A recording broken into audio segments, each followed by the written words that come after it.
అది కూడా పేద ప్రజల దగ్గరికి ఆ డిస్కషన్ పోవట్లా, ఊరు డౌన్ ట్రేడన్ దగ్గర మిడిల్ క్లాసు సోషల్ మీడియా ప్లాట్ఫామ్ల మీద మాత్రమే చర్చ. అది కూడా యాంటీ జగన్ ఫోర్సెస్ దగ్గర తప్పించి ప్రో జగన్ ఫోర్సెస్ దగ్గర పెద్ద చర్చ ఏం లేదు ఆవిడ మాట్లాడేదాని మీద. ఇది నెంబర్ 1 ఆస్పెక్ట్.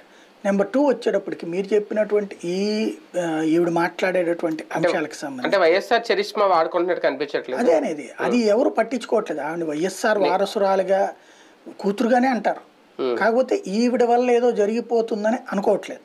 ఇంకోటి కాంగ్రెస్ పార్టీని ప్రజలు సీరియస్గా తీసుకోవడం అనేటువంటి దృష్టిలో కనిపించట్లేదు. A right man in wrong party అంటారు. ప్రస్తుతం ఆవిడ రాంగ్ పార్టీలోకి వెళ్ళింది. రెండవది ఏంటంటే this is not a right time. ఆవిడ అదేదో ఏ బీజేపీలోనో చేరి పొత్తు పెట్టుకుని ఉంటే వేరుగుండు.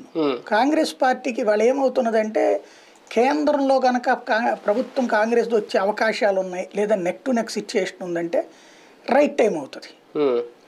అక్కడ బీజేపీనే వస్తుంది అన్నటువంటి ఒక సంకేతం చాలా బలంగా జనంలోకి వెళ్ళిపోయాక ఇప్పుడు వెళ్ళి బీజేపీకి వ్యతిరేకం, ఇప్పుడు వెళ్ళి జగన్కి వ్యతిరేకం అంటే ఏం నడుస్తుంది? ఇక సరైన సమయం అంటే మనకి అదేదో అంటారు కాలమహిమ, లేకపోతే మన నుదుటి రాత. మన నుదుటి రాతకు అనుగుణం మనకి తెలియకుండానే మనల్ని ఆ రూట్కి తీసుకెళ్ళిపోద్ది రాత, మనం మార్చలేం. ఇప్పుడు ఆవిడ రూటు తెలంగాణ వైపు పార్టీ పెట్టుకోవాలనుకున్న రూటు రాంగే. ఈ టైంలో ఇక్కడికి రా, అది టైమ్లీ రా, ఇది టైమ్లీ రా. అక్కడ తెలివైంది అయ్యి ఉంటే కనుక ఆ మధ్యలో జరిగినటువంటి మునుగోడు దగ్గరనో అంతకుముందు జరిగినటువంటి దుబ్బా